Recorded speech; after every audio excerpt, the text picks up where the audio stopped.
할머니가 우리 집에 오신 날 저는 새엄마의 눈빛이 변하는 걸 봤습니다. 겉으로는 웃고 있었지만 그 눈빛은 차갑고 날카로웠습니다. 그리고 일주일 후 너무 할머니는 고통스러워. 숨을 7kg이나 못 빠지셨습니다. 쉬겠어서. 매일 고통스러워하시는 할머니, 이상하게 짠 음식들, 새벽에 몰래 하는 수상한 전화 통화. 저는 깨달았습니다. 이 집에서 뭔가 끔찍한 일이 벌어지고 있다는 걸. 그날 저는 우리 집이 완전히 달라질 거라는 걸 알았어야 했습니다. 가을이 깊어지던 어느 토요일 오후 할머니께서 우리 집으로 이사를 오셨습니다. 아빠가 할머니의 큰 가방을 들고 현관문을 열었고 그 뒤로 할머니가 천천히 걸어 들어오셨습니다. 할머니는 예전보다 훨씬 야위셨고 걸음걸이도 조심스러웠습니다. 아빠 김세준이 밝게 웃으며 말했습니다. 어머니, 여기가 어머니 방이에요. 햇볕도 잘 들고 조용해요. 할머니 박미란 여사는 작은 미소를 지으며 고개를 끄덕이셨습니다. 고맙구나, 세준아. 미안하다, 이 나이에 아들 집에 얹혀 살게 되다니. 무슨 말씀을 그렇게 하세요. 당연한 건데요. 그때 새엄마 지수가 환한 미소를 지으며 다가왔습니다. 어머니, 편히 지내세요. 제가 잘 모시겠습니다. 새엄마 지수의 목소리는 달콤했지만 저는 그녀의 눈빛이 순간 차갑게 변하는 걸 놓치지 않았습니다. 할머니를 바라보는 새엄마 지수의 표정에는 짜증이 섞여 있었습니다. 하지만 아빠는 그걸 전혀 눈치채지 못했습니다. 저는 할머니께 다가가 조심스럽게 손을 잡았습니다. 할머니, 저 유나예요. 할머니 오셔서 정말 좋아요. 우리 유나 많이 컸구나. 예쁘다. 할머니의 손은 차갑고 떨리고 있었습니다. 저는 왠지 모를 불안감이 가슴속에서 피어오르는 걸 느꼈습니다. 할머니가 오신 지 일주일이 지났습니다. 아빠는 매일 아침 일찍 출근하셨고 저도 학교에 가야 했습니다. 그러면 집에는 새엄마 지수와 할머니만 남게 되었습니다. 처음에는 아무 일도 없는 것처럼 보였습니다. 하지만 어느 날 저녁 저는 할머니 방 앞을 지나다가 이상한 소리를 들었습니다. 할머니께서 신음하시는 소리였습니다. 저는 조심스럽게 문을 두드렸습니다. 할머니, 괜찮으세요? 잠시 침묵이 흐른 뒤 할머니의 약한 목소리가 들려왔습니다. 유나야 괜찮단다. 그냥 좀 어지러워서. 저는 문을 열고 안으로 들어갔습니다. 할머니는 침대에 앉아 계셨고 얼굴이 창백했습니다. 침대 옆 테이블에는 혈당 체크기와 약들이 놓여 있었습니다. 할머니, 제가 물 가져다 드릴게요. 고맙다, 유나야. 저는 부엌으로 달려가 물을 받으려다가 싱크대 구석에서 이상한 것을 발견했습니다. 고당분 시럽통이 반쯤 비어 있었고 그 옆에는 할머니의 식단표가 놓여 있었는데 거기에 빨간 펜으로 X 표시가 여러 개 그어져 있었습니다. 그 순간 새엄마 지수가 부엌으로 들어왔습니다. 유나야, 거기서 뭐해? 저는 깜짝 놀라 뒤를 돌아봤습니다. 새엄마 지수의 얼굴에는 짜증이 역력했습니다.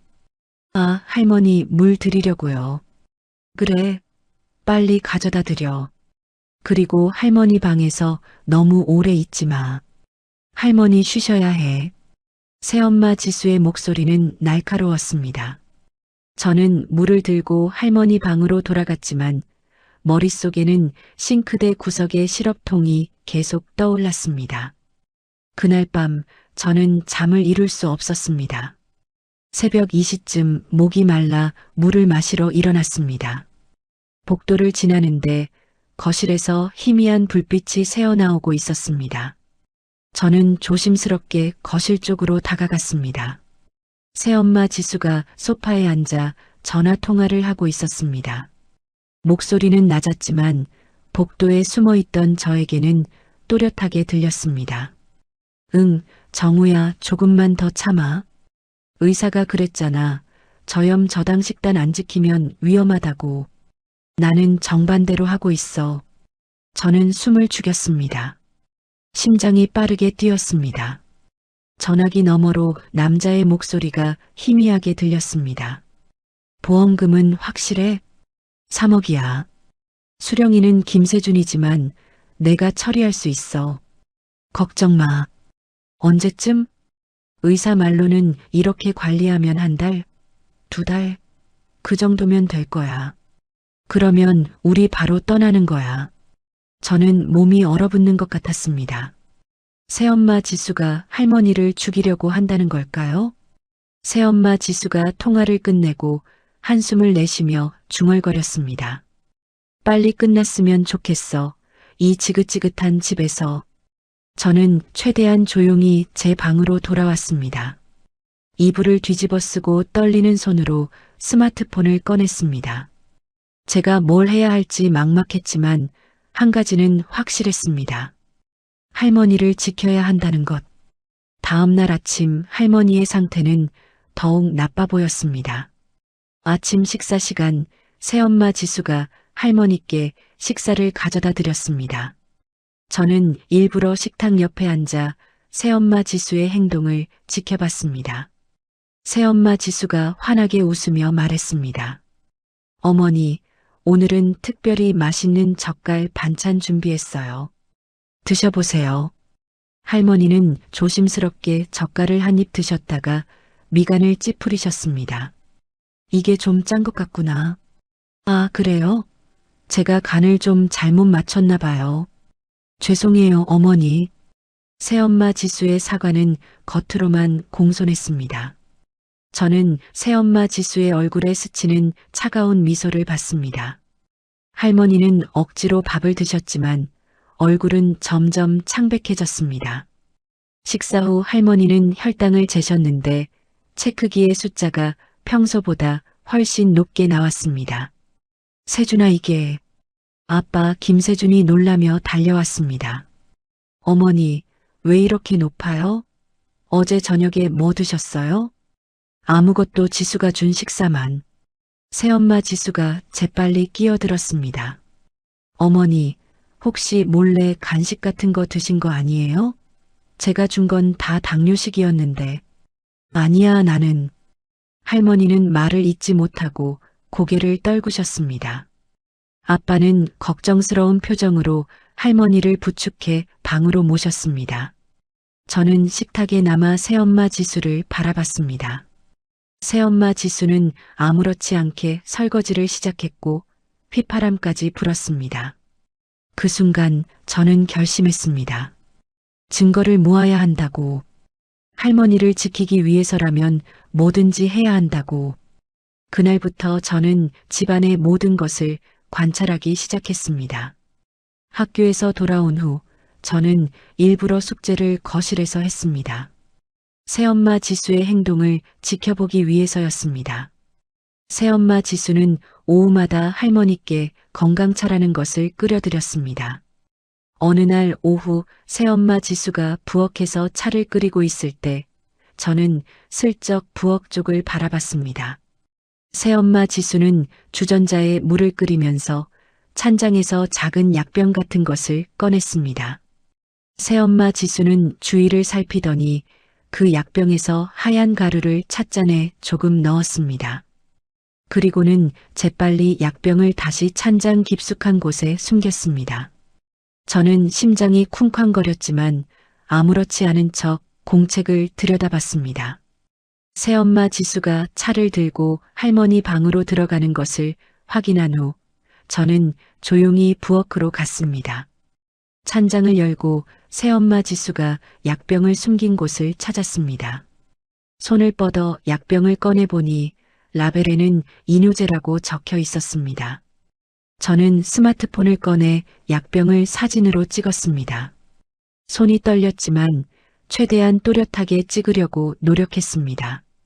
그리고 싱크대 구석의 시럽통과 식단표도 함께 찍었습니다. 바로 그때 뒤에서 목소리가 들렸습니다. 유나야, 거기서 뭐하니? 저는 깜짝 놀라 약병을 떨어뜨릴 뻔했습니다. 재빨리 약병을 다시 찬장에 넣고 돌아섰습니다. 새엄마 지수가 차가운 눈빛으로 저를 바라보고 있었습니다. 아, 물 마시려고요. 그래. 다음부턴 엄마한테 말하고 부엌에 들어와. 알았지? 네. 저는 서둘러 제 방으로 돌아왔습니다. 문을 닫고 침대에 앉아 방금 찍은 사진들을 확인했습니다. 선명하게 찍혔습니다. 하지만 이것만으로는 부족했습니다. 더 확실한 증거가 필요했습니다. 저는 아빠의 서재에서 오래된 녹음기를 찾아냈습니다. 작고 검은색인 녹음기는 아빠가 예전에 회의할 때 쓰시던 것이었습니다. 저는 녹음기를 주머니에 넣고 거실 화분 뒤에 몰래 숨겨두었습니다. 그곳은 소파에서 가까워서 새엄마 지수가 전화 통화를 할 때 목소리가 잘 녹음될 것 같았습니다. 사흘이 지났습니다. 어느 밤 저는 일부러 일찍 자는 척하고 방문을 살짝 열어두었습니다. 자정이 지나자 거실에서 희미한 불빛이 켜졌습니다. 저는 조심스럽게 복도로 나와 벽에 몸을 숨기고 귀를 기울였습니다. 새엄마 지수의 목소리가 들렸습니다. 정우야, 나야. 이제 거의 다 됐어. 전화기 너머로 남자의 목소리가 들렸습니다. 정말? 얼마나 남았어? 한 달도 안 남았을 거야. 요즘 할멈 상태 보니까 확실해. 매일 혈당이 널뛰고 신장 수치도 계속 악화되고 있어. 보험금 들어오면 바로 출국하는 거지? 당연하지. 보험금 들어오는 대로 바로 뜰 거야. 김세주는 내가 처리할게. 걱정 마. 처리한다는 게 무슨 뜻이야? 새엄마 지수가 차갑게 웃었습니다. 이혼하든 뭐든 하겠지. 어차피 나한테 정 떨어진 지 오래야. 시어머니 때문에 스트레스 받아 못 살겠다고 하면 되지 뭐. 너 진짜 대단해. 그런데 그 애는? 유나, 그 애 신경 쓸 필요 없어. 어차피 전처 자식이잖아. 내 자식도 아닌데. 저는 가슴이 무너지는 것 같았습니다. 새엄마 지수는 저를 그렇게 생각하고 있었습니다. 아무튼 조금만 더 기다려. 다 끝나면 우리 새로 시작하는 거야. 약속했잖아. 알았어. 그런데 조심해. 들키면 안 돼. 걱정 마. 김세주는 일만 하느라 집안일엔 관심도 없어. 유나도 어린애라 눈치 없고 완벽해. 통화가 끝났습니다. 새엄마 지수는 한숨을 쉬며 소파에 몸을 기댔습니다. 저는 조용히 제 방으로 돌아와 이불 속으로 파고들었습니다. 눈물이 흘러내렸지만 소리 내지 않으려고 입을 꽉 다물었습니다. 다음 날 아침 저는 거실 화분 뒤에서 녹음기를 회수했습니다. 녹음 버튼을 눌러 재생해 보니 어젯밤의 대화가 선명하게 녹음되어 있었습니다. 증거는 점점 쌓여갔지만 저는 더욱 확실한 것이 필요하다고 느꼈습니다. 어느 토요일 아침 아빠가 차를 세차하러 나가셨습니다. 저는 기회라고 생각하고 아빠를 따라 나갔습니다. 아빠, 저도 도와줄게요. 아빠 김세준이 웃으며 말했습니다. 그래, 우리 유나가 효녀네. 그럼 물 좀 뿌려줄래? 네. 저는 호스로 물을 뿌리는 척하면서 차 안을 살펴봤습니다. 블랙박스가 룸미러에 달려 있었습니다. 아빠가 차 뒤쪽을 닫고 계실 때 저는 재빨리 운전석 문을 열고 블랙박스 메모리 카드를 확인했습니다. 블랙박스는 주차 녹화 기능이 켜져 있었습니다. 저는 스마트폰으로 블랙박스 앱을 연결하여 최근 며칠간의 영상을 확인하기 시작했습니다. 그리고 찾았습니다. 3일 전 새벽 3시 우리 집 앞 주차장에서 새엄마 지수가 낯선 남자와 만나는 영상이었습니다. 두 사람은 차 안에서 포옹했고 새엄마 지수는 남자에게 서류 봉투 같은 것을 건넸습니다. 저는 그 영상을 스마트폰으로 촬영했습니다. 화면이 흔들렸지만 새엄마 지수의 얼굴과 남자의 모습이 분명하게 보였습니다. 유나야, 뭐해? 아빠의 목소리에 저는 깜짝 놀라 차 문을 닫았습니다. 아, 블랙박스가 삐뚤어진 것 같아서요. 그래, 아까 팔로 쳐버렸나? 자, 이제 다 끝났다. 들어가자. 저는 스마트폰을 주머니에 넣고 아빠를 따라 집으로 들어갔습니다. 이제 증거는 충분했습니다. 사진, 녹음, 영상까지. 하지만 문제는 언제, 어떻게 아빠에게 이걸 보여드릴 것인가였습니다. 일주일 후 최악의 소식이 들렸습니다. 저녁 식사 시간 아빠가 말했습니다. 이번 주말에 회사 워크숍 때문에 제주도에 가야 해. 2박 3일인데 괜찮겠지? 새엄마 지수가 환하게 웃으며 말했습니다. 괜찮아요, 여보. 제가 어머니 잘 모실게요. 걱정 마세요. 할머니는 아무 말씀도 하지 않으셨지만 얼굴이 창백해 보였습니다. 저는 불안했습니다. 아빠가 집을 비우는 사이 새엄마 지수가 무슨 짓을 할지 알 수 없었습니다. 저는 용기를 내서 말했습니다. 아빠, 저도 할머니 모실게요. 제가 도와드릴 수 있어요.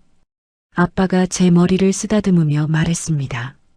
그래, 우리 유나가 기특하네. 엄마 말 잘 듣고 할머니 옆에 있어줘. 응, 아빠. 금요일 오후 아빠는 가방을 들고 집을 나섰습니다. 현관문이 닫히는 순간 저는 새엄마 지수의 표정이 변하는 걸 봤습니다. 새엄마 지수는 소파에 앉아 스마트폰을 꺼내 누군가에게 문자를 보냈습니다. 저는 멀리서 지켜봤지만 화면은 보이지 않았습니다. 그날 밤 저는 잠들지 못하고 방문을 열어둔 채 귀를 기울였습니다. 자정이 넘자 새엄마 지수가 할머니 방으로 들어가는 발소리가 들렸습니다. 저는 조심스럽게 방에서 나와 할머니 방 앞으로 다가갔습니다. 문틈으로 희미한 불빛이 새어나왔고 새엄마 지수의 낮은 목소리가 들렸습니다. 어머니, 주무세요? 약 드셔야죠. 지수야, 오늘은 괜찮단다. 그냥 자고 싶구나. 안 돼요. 약은 꼭 드셔야 해요. 의사 선생님이 그러셨잖아요. 저는 문틈으로 안을 들여다봤습니다. 새엄마 지수가 할머니께 알약과 물을 건네고 있었습니다. 할머니는 억지로 약을 드셨습니다. 새엄마 지수가 방을 나오려는 순간 저는 재빨리 제 방으로 뛰어들어갔습니다. 심장이 터질 것처럼 뛰었습니다. 다음 날 아침 할머니의 상태는 더욱 심각해 보였습니다. 얼굴은 더 창백했고 숨소리도 거칠었습니다. 저는 할머니 방으로 들어가 손을 잡았습니다. 할머니, 괜찮으세요? 할머니는 약한 미소를 지으며 제 손을 꼭 쥐셨습니다. 유나야, 할머니는 괜찮단다. 하지만 할머니의 손은 얼음처럼 차가웠고 식은 땀이 흐르고 계셨습니다. 저는 더 이상 기다릴 수 없다고 느꼈습니다. 무슨 일이 일어나기 전에 아빠에게 모든 걸 말해야 했습니다. 하지만 아빠는 제주도에 계셨고 전화도 받지 않으셨습니다. 그날 밤이 다가오면서 저는 점점 더 불안해졌습니다. 새엄마 지수는 저녁 내내 스마트폰을 붙잡고 있었고 입가에는 이상한 미소가 걸려 있었습니다. 무언가 끔찍한 일이 일어날 것만 같았습니다.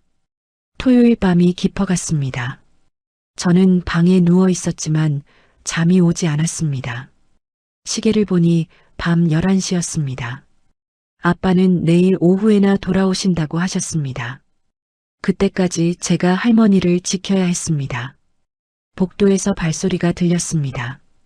저는 재빨리 방문을 살짝 열고 밖을 내다봤습니다. 새엄마 지수가 쟁반을 들고 할머니 방으로 들어가고 있었습니다. 저는 조심스럽게 방에서 나와 할머니 방 쪽으로 다가갔습니다. 문틈으로 새엄마 지수의 목소리가 들렸습니다. 어머니, 자기 전에 간식 좀 드세요. 제가 특별히 준비했어요. 지수야, 나는 괜찮단다. 배가 안 고프구나. 안 돼요. 약 먹고 나면 속이 쓰리실 수 있으니까 뭐라도 드셔야 해요. 저는 문틈으로 안을 들여다봤습니다. 쟁반 위에는 케이크 한 조각과 달콤해 보이는 음료가 놓여 있었습니다. 할머니는 당뇨 환자인데 저런 걸 드시면 안 되는데. 할머니는 거절하고 싶어 하셨지만 새엄마 지수가 계속 권했습니다. 어머니, 제 정성인데 조금만이라도 드세요. 안 그러면 저 서운해요. 할머니는 결국 케이크를 조금 드셨습니다. 새엄마 지수는 만족스러운 표정으로 방을 나왔습니다. 저는 재빨리 제 방으로 돌아갔습니다. 하지만 잠들 수 없었습니다. 불안감이 점점 커졌습니다. 자정이 넘어서자 할머니 방에서 이상한 소리가 들렸습니다. 뭔가 떨어지는 소리, 그리고 신음소리. 저는 황급히 방에서 뛰쳐나와 할머니 방으로 달려갔습니다. 문을 열자 충격적인 광경이 펼쳐졌습니다. 할머니가 바닥에 쓰러져 계셨습니다. 입에서는 거품이 나오고 있었고 몸이 심하게 떨리고 계셨습니다. 할머니, 저는 비명을 지르며 할머니께 달려갔습니다. 할머니의 얼굴은 창백했고 숨소리가 거칠었습니다. 새엄마 지수가 복도로 나왔습니다. 하지만 그녀의 표정은 놀라움이 아니라 차가운 표정이었습니다. 어머니, 새엄마 지수가 연기하듯 소리쳤지만 움직이지 않았습니다. 저는 울면서 소리쳤습니다. 119 불러요. 빨리요. 그래, 지금 바로. 하지만 새엄마 지수는 전화를 꺼내지 않았습니다. 대신 그녀는 침착하게 할머니를 내려다봤습니다. 저는 제 스마트폰을 꺼내 119에 전화를 걸려고 했습니다. 그때 새엄마 지수가 제 손을 잡았습니다. 유나야, 잠깐만. 내가 할게. 나요. 할머니가 죽어요. 저는 새엄마 지수의 손을 뿌리치고 119에 전화를 걸었습니다. 손이 떨려서 번호를 누르기가 힘들었지만 간신히 연결되었습니다. 여보세요. 우리 할머니가 쓰러졌어요. 빨리 와주세요. 저는 주소를 알려주고 전화를 끊었습니다. 그리고 할머니의 손을 꼭 잡았습니다. 할머니, 조금만 참아요. 곧 구급차 와요.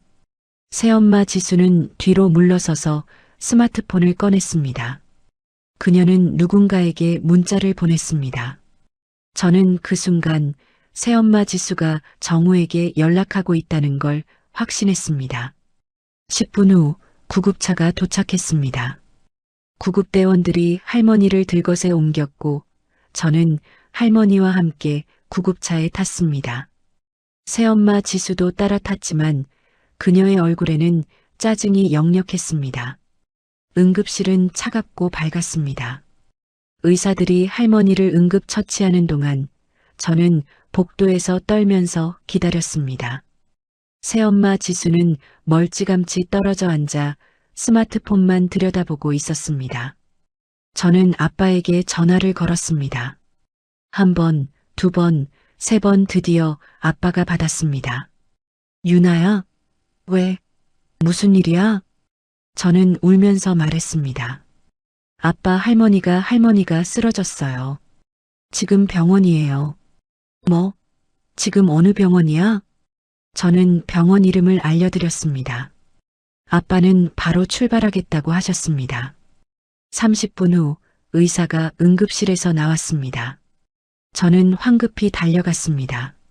선생님, 우리 할머니 괜찮으세요? 의사가 심각한 표정으로 말했습니다. 일단 응급처치는 했습니다.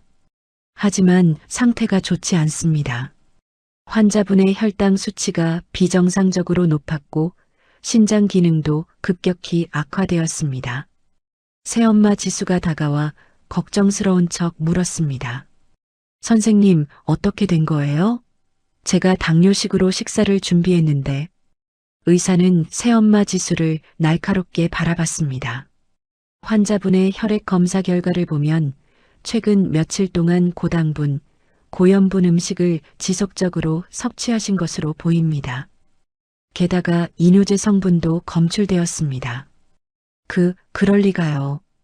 제가 식단 관리를 철저히 했는데 의사가 차갑게 말했습니다. 누군가 의도적으로 환자의 식단과 약물 관리를 방해했을 가능성이 높습니다. 이 상태가 계속되었다면 환자는 매우 위험한 상황에 처했을 겁니다. 새엄마 지수의 얼굴이 굳어졌습니다. 바로 그때 복도 끝에서 아빠가 달려왔습니다. 아빠 김세준이 숨을 헐떡이며 물었습니다. 어머니는 어디 계세요? 아빠. 저는 아빠에게 달려가 안겼습니다. 아빠는 저를 꼭 안아주시고는 의사에게 할머니의 상태를 물었습니다. 의사는 아빠에게도 같은 설명을 했습니다. 아빠의 얼굴은 점점 창백해졌습니다. 의도적으로 방해했다는 게 무슨 말씀이신가요? 환자분의 상태를 보면 단순한 식단 관리 실수가 아닙니다. 누군가 일부러 환자에게 해로운 음식과 약물을 제공한 것으로 보입니다. 아빠는 새엄마 지수를 돌아봤습니다. 새엄마 지수는 당황한 표정으로 고개를 저었습니다. 여보, 나 아니야. 나는 정말 잘 모셨어. 어머니가 혼자 간식을 드셨나 봐. 그때 저는 용기를 냈습니다. 더 이상 참을 수 없었습니다. 아빠, 새엄마가 그랬어요. 모두의 시선이 저에게 쏠렸습니다. 새엄마 지수의 얼굴이 딱딱하게 굳었습니다. 유나야, 무슨 소리야? 저는 떨리는 손으로 스마트폰을 꺼냈습니다. 저 증거를 다 모았어요. 새엄마가 할머니를 아프게 만들었어요. 보험금 때문에. 아빠가 제 스마트폰을 받아들었습니다. 저는 먼저 사진들을 보여드렸습니다. 고당분 시럽통, 이뇨제 약병, 식단표에 빨간 X 표시. 아빠의 손이 떨렸습니다. 이게 뭐야? 그리고 이것도 들어보세요. 저는 녹음 파일을 재생했습니다. 복도의 새엄마 지수의 목소리가 울려 퍼졌습니다. 의사 말로는 이렇게 관리하면 한 달, 두 달, 그 정도면 될 거야. 보험금 들어오는 대로 바로 뜰 거야. 김세준은 내가 처리할게. 아빠의 얼굴에서 모든 색이 사라졌습니다. 의사와 간호사들도 충격을 받은 표정이었습니다. 그리고 이것도요. 저는 블랙박스 영상을 보여드렸습니다. 새벽에 새엄마 지수가 낯선 남자와 만나는 장면, 포옹하는 장면, 서류를 주고받는 장면. 아빠는 스마트폰을 들고 서 있었습니다. 손이 떨렸고 입술이 파르르 떨렸습니다. 그리고는 천천히 새엄마 지수를 돌아봤습니다. 지수야, 이게 사실이야? 새엄마 지수는 더 이상 거짓말을 할 수 없었습니다. 그녀의 얼굴은 창백했고 입술은 바짝 말라 있었습니다. 나는 아빠 김세준이 차갑게 말했습니다. 대답해. 이게 사실이냐고. 새엄마 지수는 한동안 침묵했습니다. 그리고는 갑자기 표정이 차갑게 변했습니다. 그래, 맞아. 다 사실이야. 새엄마 지수의 고백에 복도가 조용해졌습니다. 아빠는 몇 초간 아무 말도 하지 못했습니다. 그리고는 떨리는 목소리로 물었습니다. 왜 그런 짓을 한 거야? 어머니가 너한테 뭘 잘못했어? 새엄마 지수가 비웃으며 말했습니다.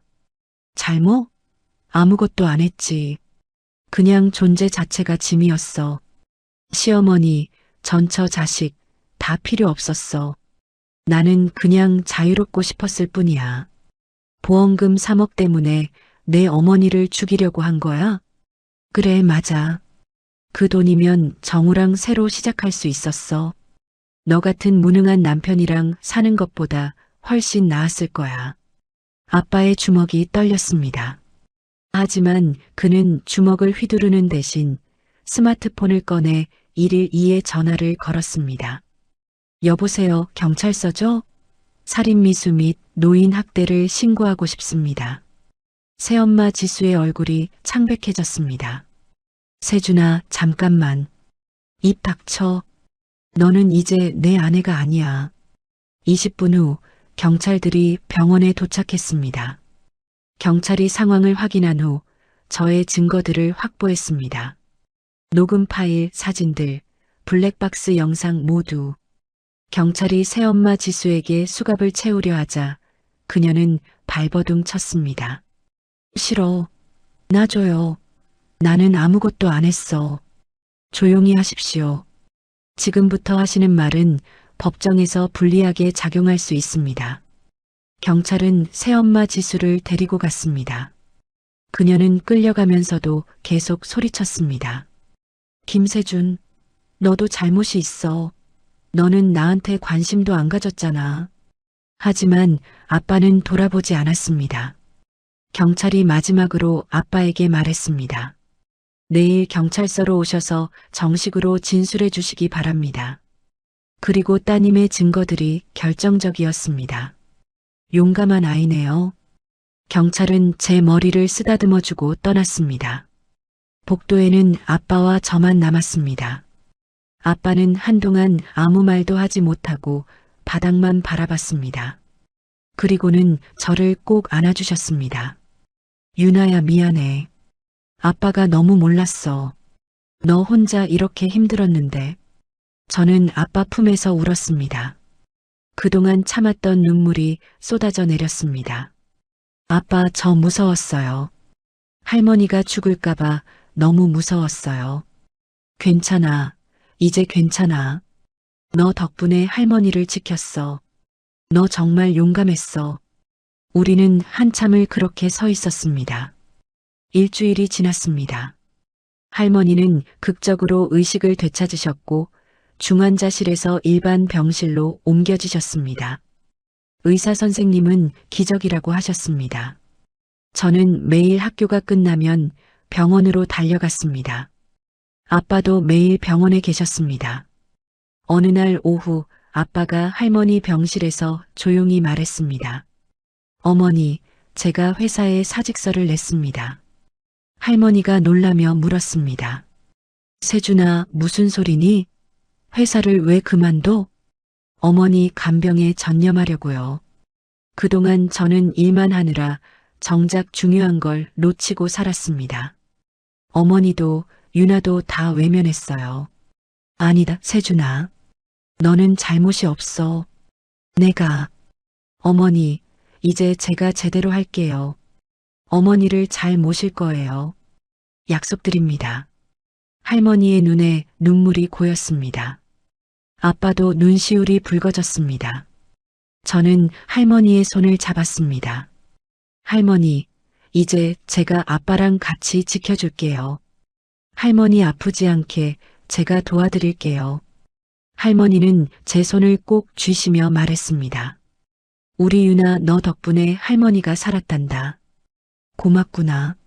할머니 사랑해요. 나도 사랑한다. 우리 유나. 창밖으로 따뜻한 햇살이 들어왔습니다. 가을이 깊어지고 있었지만 우리 가족에게는 새로운 봄이 찾아온 것 같았습니다. 2주 후 새엄마 지수는 살인미수, 노인학대, 사기 혐의로 구속되었습니다. 그녀의 내연남 정우도 공범으로 함께 검거되었습니다. 재판은 다음 달에 시작될 예정이었습니다. 아빠는 이혼 절차를 밟기 시작했고 변호사는 이번 사건으로 인해 빠르게 진행될 거라고 했습니다. 할머니는 점점 건강을 회복하셨습니다. 의사 선생님의 지시에 따라 철저한 식단 관리를 했고 아빠와 제가 번갈아 가며 할머니를 돌봤습니다. 어느 일요일 오후 할머니가 퇴원하셨습니다. 우리는 집으로 돌아왔습니다. 아빠가 할머니를 부축해 방으로 모시자 할머니는 침대에 앉으시며 방을 둘러보셨습니다. 그래도 집이 제일 편하구나. 저는 할머니 옆에 앉아 말했습니다. 할머니, 앞으로는 저희가 할머니 잘 모실 거예요. 아프지 마세요. 고맙다, 유나야. 너 같은 손녀가 있어서 할머니는 정말 행복하단다. 아빠 김세준이 방문을 열고 들어오시며 말했습니다. 어머니, 저녁 준비했습니다. 당뇨식으로 철저하게 만들었어요. 같이 식사하실까요? 그래, 고맙구나. 우리는 함께 식탁에 앉았습니다.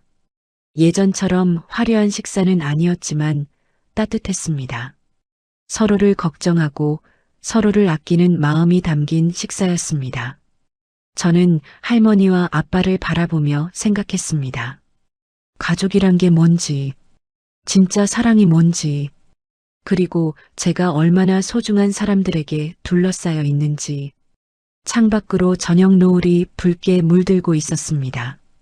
가을은 깊어가고 있었지만 우리 집에는 따뜻한 봄이 찾아온 것 같았습니다.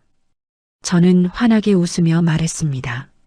할머니, 우리 오래오래 함께 있어요. 그날 밤 저는 일기장에 이렇게 썼습니다. 오늘 우리 가족이 다시 시작했다. 힘들었지만 포기하지 않아서 다행이다.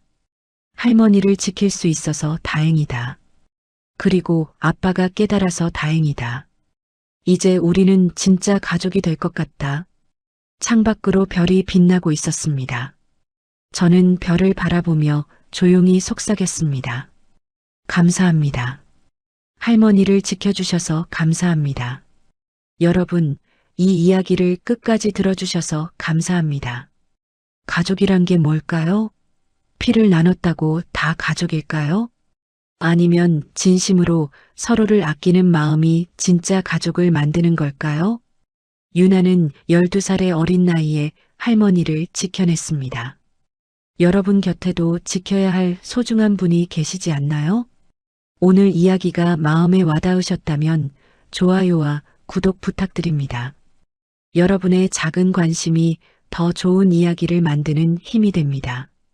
다음 이야기에서 또 뵙겠습니다. 감사합니다.